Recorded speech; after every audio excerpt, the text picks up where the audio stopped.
Video. Today we're finishing up chapter 2 of our story, wrapping up the Afton Era. Over the next 6 pages, we switch our focus to the other main character of the franchise, Mike, a young boy dealing with the fallout of a stupid childhood decision with tragic consequences. A young man whose life is best described as collateral damage, caught in the blast radius of William's whirlwind of destruction. Now, before we begin, let me just rip off the band-aid now. We won't be finishing the timeline today. I know, I'm sorry, I wanted to, but covering FNAF VR, AR, and Security Breach wound up taking me an additional 9 pages of script, and I've already made you wait long enough for this part, so I just had to make the executive call to break this one up into 2. Don't worry, that part is already written, it is already recorded, it is just in the process of being edited. It is a hefty episode, so mark it on your calendar. That one's actually going to be going live on March 25th. It's also coming complete with a live talk back where we go back over everything from the past couple episodes, as well as having ourselves some very special guests. So overall, that one should be a lot of fun. Fair warning though, the conclusions we've reached that solve Security Breach, whew, they are controversial. I feel good about them. Like, I think that we've locked in on a lot of the answers here, but whoa, they're gonna raise a lot of discussion. Let's just say that you're either gonna love that episode or hate it. I don't really think there's gonna be much in between on that one. Anyway, without any further ado, let's cover a chunk of the timeline that's a lot less controversial. Let's meet Mike.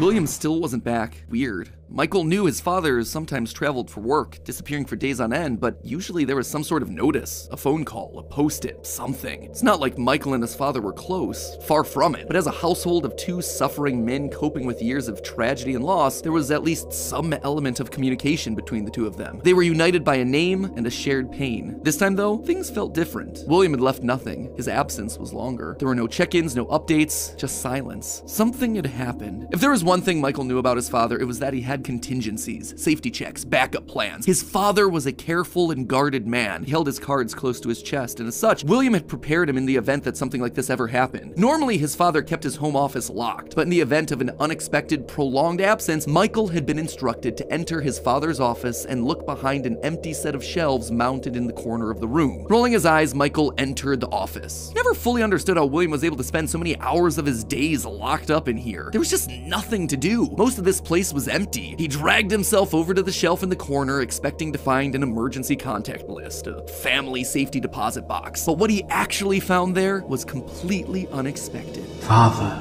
it's me, Michael.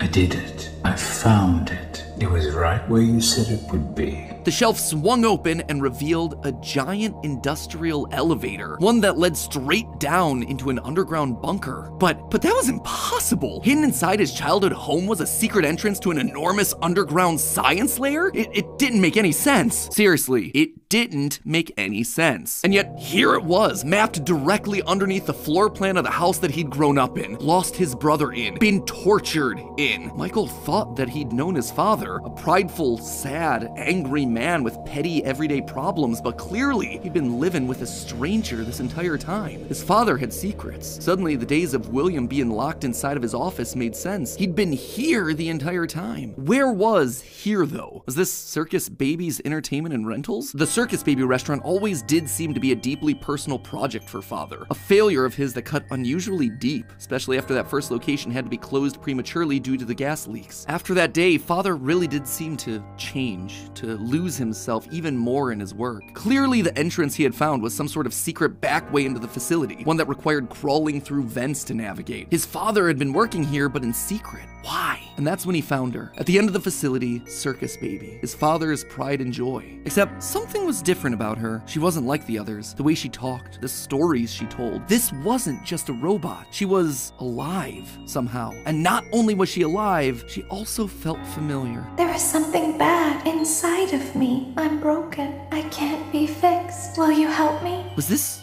his sister? William's baby girl? But how? Why? What was this place? He dug around some old files and found blueprints outlining the features of these animatronics. Storage containers, voice mimicking, parental tracking. And was that a child in Freddy's stomach? Was his father collecting and experimenting on kids? Were all the rumors that he'd heard throughout his past actually true? That the animatronics came to life at night? That there were murders done in all the pizzerias? That his father had somehow been the prime suspect in all of it? Suddenly, Michael's mind flashed back to his persistent nightmares throughout his childhood. Had he been experimented on too? Tears stung in his eyes as anger Fear and confusion filled his body. His father's secrets were pouring out. William wasn't just a lame, overworked father. He was a monster, toying with life itself. Suddenly, everything clicked. He frantically looked around the room, blinking human heads on poles staring back at him. Green eyes, his sister. Blue eyes, his brother. Closed eyes, his mom. All just staring, expectantly. These were meant to be human. William was working down here trying to make believable humans, literally rebuilding the family that they had both lost. The small little girl robots with their British accents roaming the hallways of this underground facility suddenly took on a whole new context. Hello in there. Is it the same person? Were those meant to be his sister? A replacement for her? A clone? Was William building clones of his sister? They seemed to know him, after all, to react to his presence. They were all there. They didn't recognize me at first, but then they thought I was you. He always did have a bit of a resemblance to his father. Michael's mind reeled as the reality of his world crumbled to dust. No, he had to get them out of there. If this really was his sister, heck, if any of these things were human, souls, whatever remnant of the humans that they once were, they needed to be rescued. They always put us back inside. There's nowhere for us to hide here. Led by the voice of Circus Baby, he marched through the now empty halls of the Funtime Auditorium. He would lead them. He would protect them. And finally, he would be able to forgive himself for the killing of his brother so many years. You are in the scooping room now. The scooper only hurts for a moment. Scooper? That violent extraction arm? Michael had seen that one in the pile of blueprints. Something about heat rendering the magical silver metal inside useless. In reality, prior to getting himself spring-locked and put behind the wall, William's methods had become increasingly sophisticated, with a mechanized arm that could infuse new bodies with a soul. William could finally give and take away life. The only thing he needed were the bodies. But William wasn't the only one looking for bodies, as Michael was about to learn. But if we looked like you, then we could hide. If we looked like you, then we would have somewhere to go. Michael was going to be the hero to help these animatronics, all right. He was going to help the haunted tubes and wires of these animatronics escape, just not in the way that he anticipated. His sister had lied to him, another game of pretend. The scooper plowed forward, digging its extraction arm into his body. As he heard his bones ripping through his flesh, Michael blacked out. But something is wrong with me. I should be dead, but I'm not. For the next several months, Michael's life was not his own. He was forced to comply with the tangle of wires and spirits that lived inside of him. His body felt like an overfilled balloon begging to burst as day by day, week by week, his flesh began to sag and discolor. He was a walking, talking, rotting corpse, alive, but wishing he wasn't. He was a puppet, a walking shell. And while he did his best to conceal his fate, there was only so much a man filled with robot spaghetti could do. The entity in his innards would eventually leave, but by that point, the damage had been done. His decaying flesh stank, turning him into a literal purple guy. But still, even with no bones, even with rotting purple flesh and begging to die, Michael continued to live. That silvery metal remnant injected by the scooper meant that he couldn't die. His anger also refused to die. What he had seen down there in his sister's location had rocked him to his core. His father had killed and captured dozens. His experiments had killed his sister and then tortured him throughout all his childhood. He was actively trying to build human replicants. He didn't know where his father was, but Michael knew that he was out there somewhere. I've been living in shadows. There is only one thing left for me to do now. I'm going to come find you.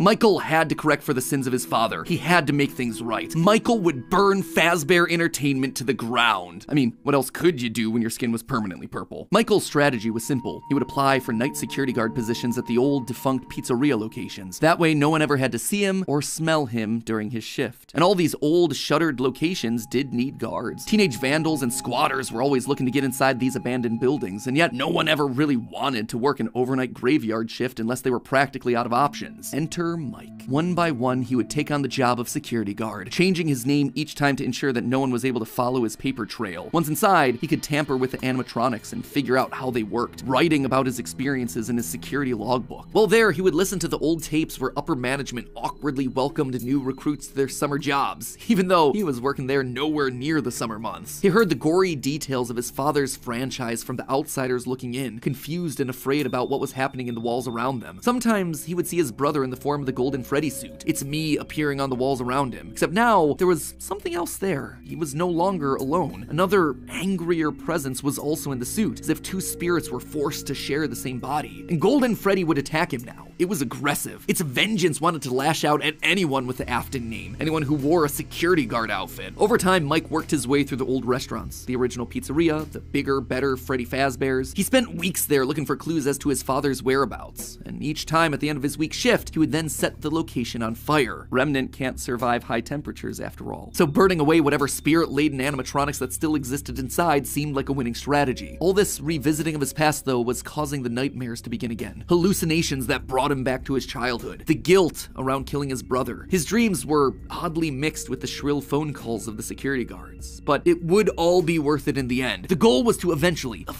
stumble across the one location, the one job that would finally reunite him with his father. Little did Mike know that that day would come sooner than he expected. 2023, an advertisement came across Mike's TV. Fazbear Frights, a new horror attraction inspired by the awful crimes that occurred around Freddy Fazbear's Pizza so many years ago. It made Mike sick. People looking to make a quick buck off the tragedy of others, off his own family. This wasn't a joke or entertainment. Regardless, he had to be a part of it. If this team was combing through his family's history, they might stumble across something that could be useful. And if his father was truly still alive as he suspected, there would be no way that he wouldn't show up here. Maybe finally this could be the final chapter in his family's marathon of tragedy. Mike applied for the job and was immediately handed the keys. Years of doing this had taught him that security guards rarely receive thorough security checks. They also liked how creepy Mike looked. They thought it was a costume, on theme for the job. What little they knew. Hey, glad you came back for another night.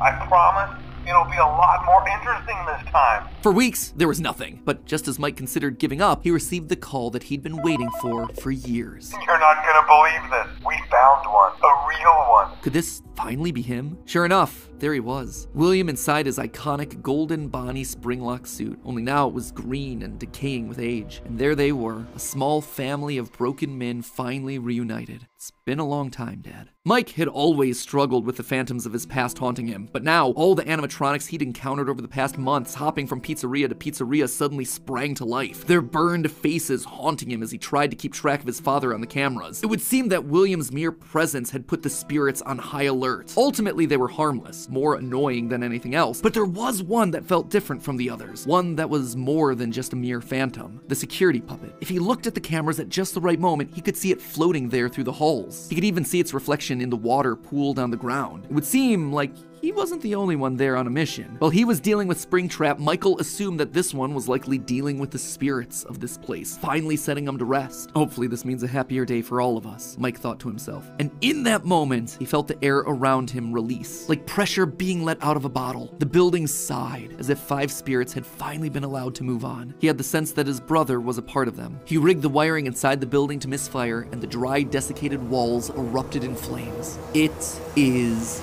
finished. Except, it was not. Somehow, through sheer force of will, Afton remained. He had survived, and Mike would need to find a new way of finishing off his father. Luckily, the solution would present itself later that year. Not from Mike, but from another victim that had been left in his father's wake. We're talking about becoming a Fazbear Entertainment franchisee. Restaurant ownership and management. Something almost anyone can do with a limited degree of success. You are now the face of the newly rebranded Freddy Fazbear's Pizza. Fazbear Entertainment as a brand had been closed for years. William had been stuck in a suit and a wall. The only person who legally could bring the franchise back was Henry, but he'd largely pulled out of the franchise around the time of his father's disappearance. Something was up. Surely this had to be some kind of a trick, right? Mike, doing what he did best, applied for a franchise and immediately got the job. There was just one thing out of the ordinary. Paragraph 4. If you are playing this tape, that means that not only have you been checking outside at the end of every shift, as you were instructed to do, but also that you have found something that meets the criteria of your special obligations under paragraph 4. No employment contract he'd ever signed required him to keep special lookout for independently moving animatronics outside the restaurant. Now he knew something was up here. Henry was luring them all back. Rather than trying to go to them, like Mike had done for years, Henry was doing the opposite. He was putting them them all under the same roof. He was finishing them off for good. Mike knew this wasn't meant to be a restaurant. It was meant to be a prison, a containment vessel, a locked box meant to trap them all in so they could finally end the madness. It took a few nights, but eventually everyone was there. His father, the puppet, the robot spaghetti that had once violated his body, and his sister, now hopelessly devoted to serve the man that had once gotten her killed. It was time. He had been instructed to seal the doors and leave, but while he locked everything down, he didn't move on. If this was truly meant to be the end, if the remnant needed to be washed away, he needed to be a part of that. This is where your story ends. And to you, my brave volunteer, who somehow found this job listing not intended for you. Although there was a way out planned for you, I have a feeling that's not what you want. I have a feeling that you are right where you want to be. And to you monsters trapped in the corridors, be still and give up your spirits. They don't belong to you. For most of you, I believe there is peace and perhaps more waiting for you after the smoke clears. Although for one of you, the darkest pit of hell has opened to swallow you whole. So don't keep the devil waiting, old friend. And with that, it was over. The Afton legacy died with all of them trapped inside of a literal box. As the flames danced around the office, Mike, for the first time in decades, was happy. But William wasn't gone yet. Although the darkest pit of hell was open and waiting for him, something or someone wouldn't allow him to move on. Instead, he found himself locked in moments from his past. The pizzeria, his son's room, his underground bunker. It was as if his brain's neurons were all firing at once, overloaded, mixing and matching all his biggest fears, regrets, failures. What was this place? How did he get here? He called out into the silence.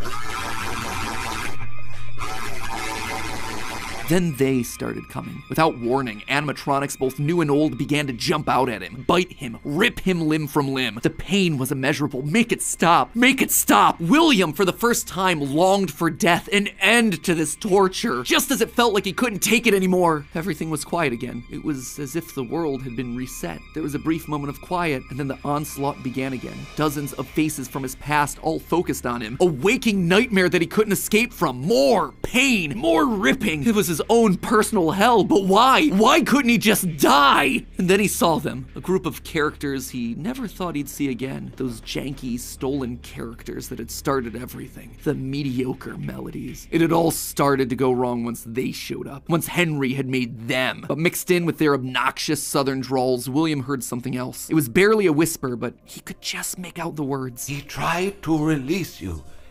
He tried to release us. But I'm not gonna let that happen. I will hold you here. I will keep you here. No matter how many times they burn us.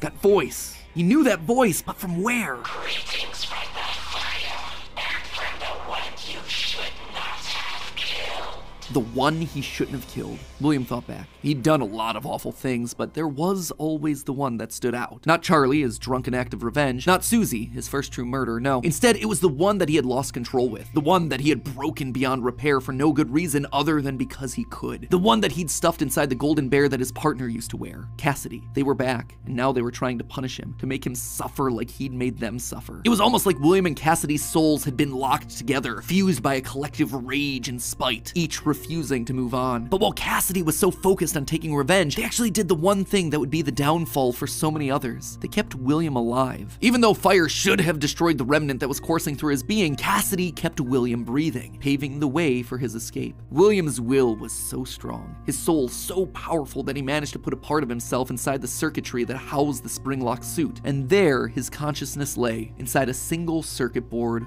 waiting for someone to find him and set him free. A person that no one would suspect.